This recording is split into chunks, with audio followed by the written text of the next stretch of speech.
Hello and welcome to Kitchen Counter Crafts. If you like this video, would you please like, comment, share, and subscribe?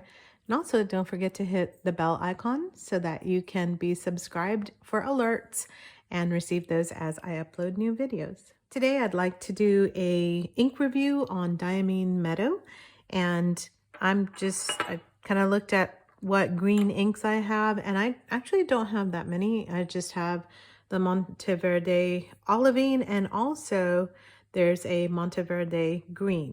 And so I'm gonna just use those as comparisons so that you can see what this looks like. And if you watch any of my ink reviews, I have a tendency to go more towards things that kind of look antique, things that are like sepia, browns, those kinds of colors, and also more like blue blacks or green black. I do have Diamine Dark Forest, but really that one's super black. So I was excited to try this Meadow just because it's something different than what I own.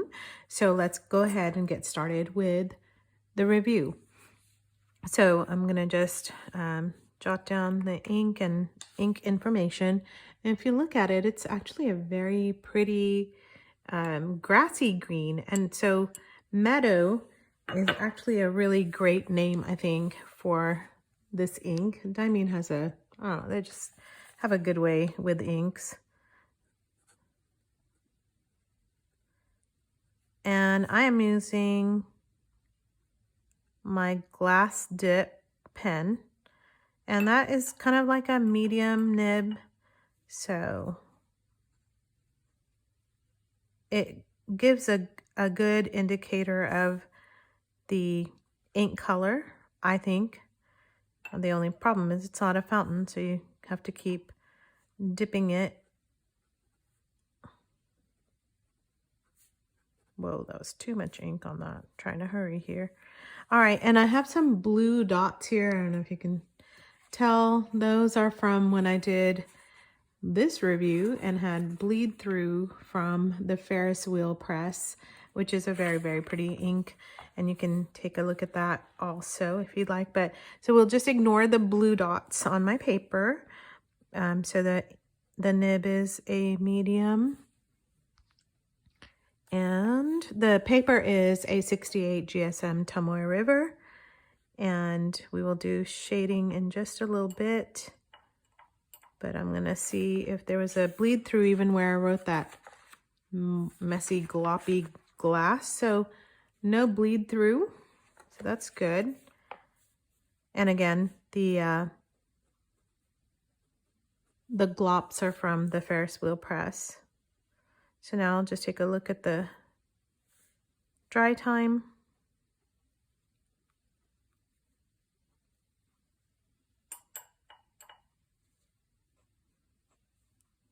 Oops, I added to that. Okay. And write on a writing sample real quick.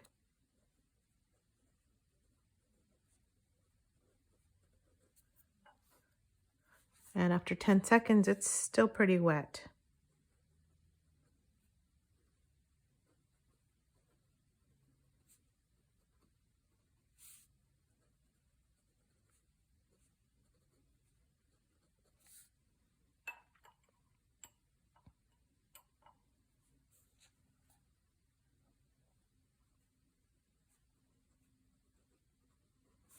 And also I wanted to do a water test, which I don't have my water ready. Shame on me.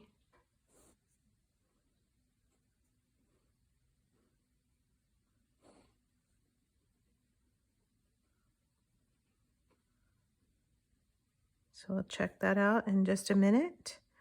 And then I will do some comparisons, but just while I have this, just jot down a little bit here.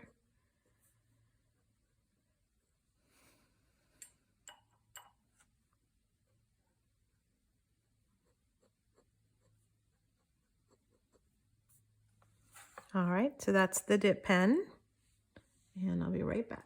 Okay, so I just also grabbed my Pilot Parallel that does not have any ink in it. just so we can do some comparison and also shading. You can see some of that, so I'll just dip that in there. And not filling, but just dipping that so that it gets a little bit of ink here.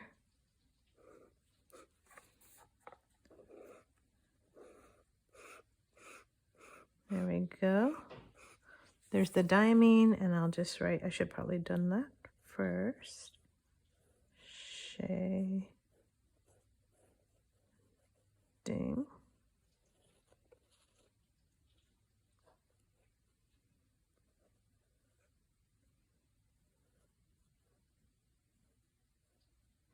Just doing a second pass through on the writing. It's amazing how much ink this pen holds, even with just, you know, a little bit of just one dip in there. So there we go. And then the nice thing about Pilot Parallels is that you can use the edge to write with a very, very fine line. Diamine.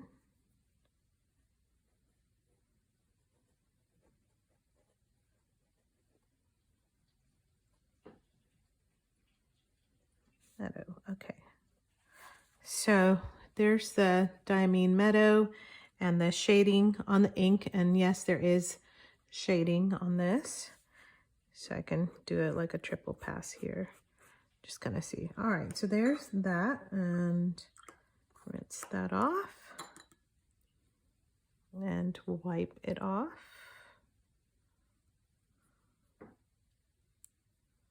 Making sure I don't have any more ink in there.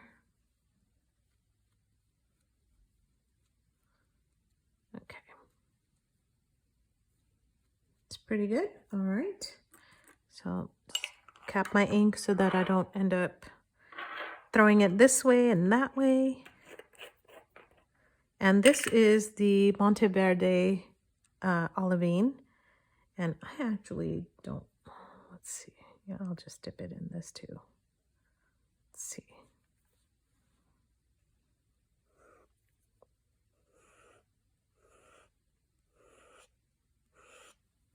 Beautiful ink. The only problem I've had with the Monteverde is that it is a highly, highly saturated ink, and it is terribly difficult to get out of a pen.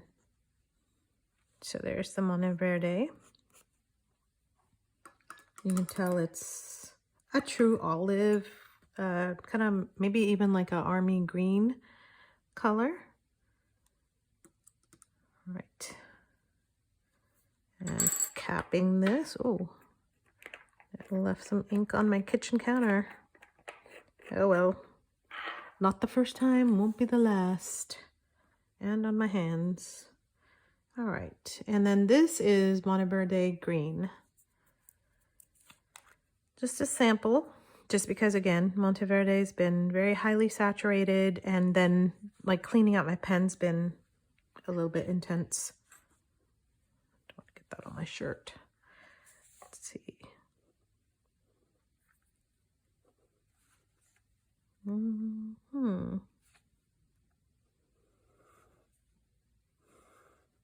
Very pretty, kind of like a forest green color.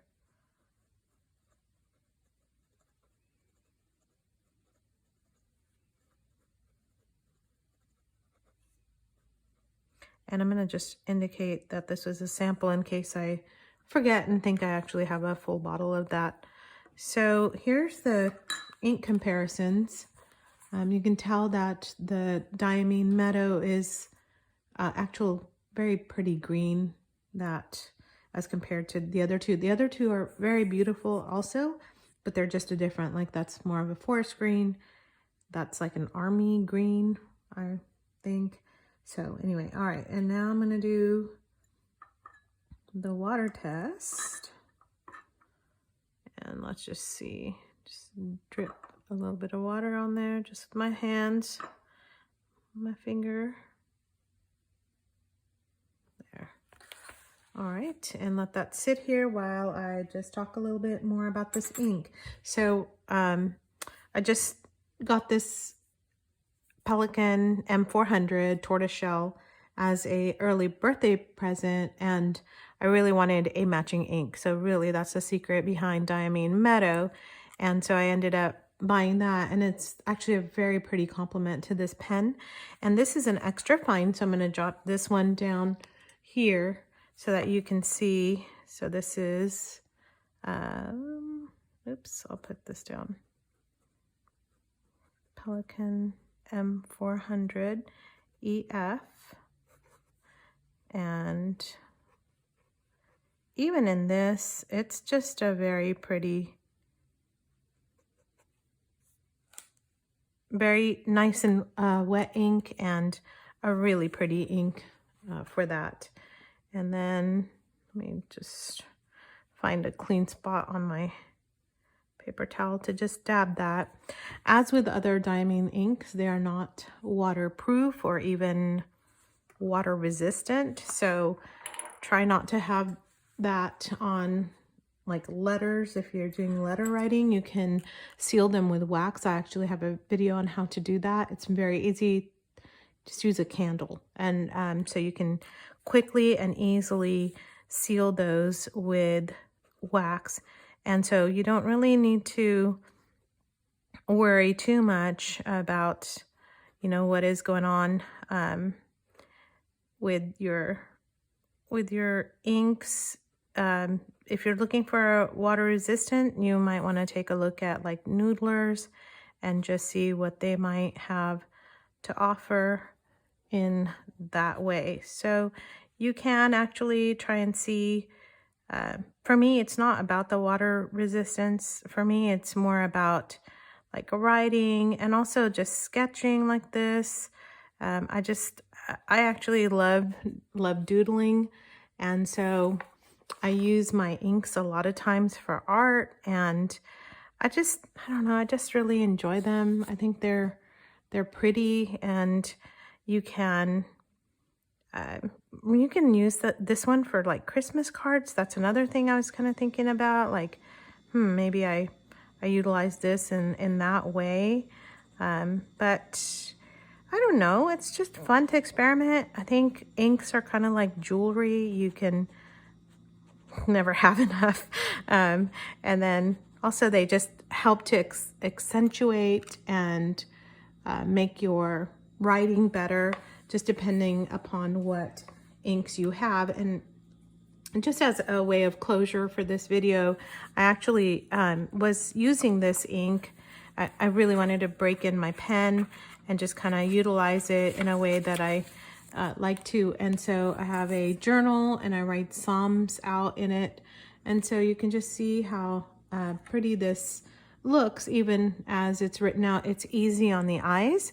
This is like a creamy colored paper, and so you can see the way that that's being utilized. I wrote another page out, so easy to see. It's not a bad ink for even a everyday use if you like green.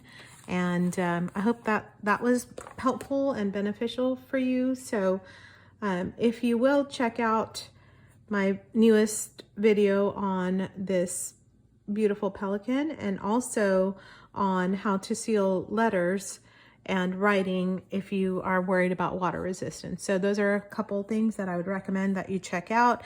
And also if you're thinking about what ink came through, it's a beautiful Ferris wheel press tumbling time blue, which is a Sheen shimmer shade, you know, type of a ink. But other than that, this is a lovely green and might be just a nice change from your regular black or blue. Until next time, bye.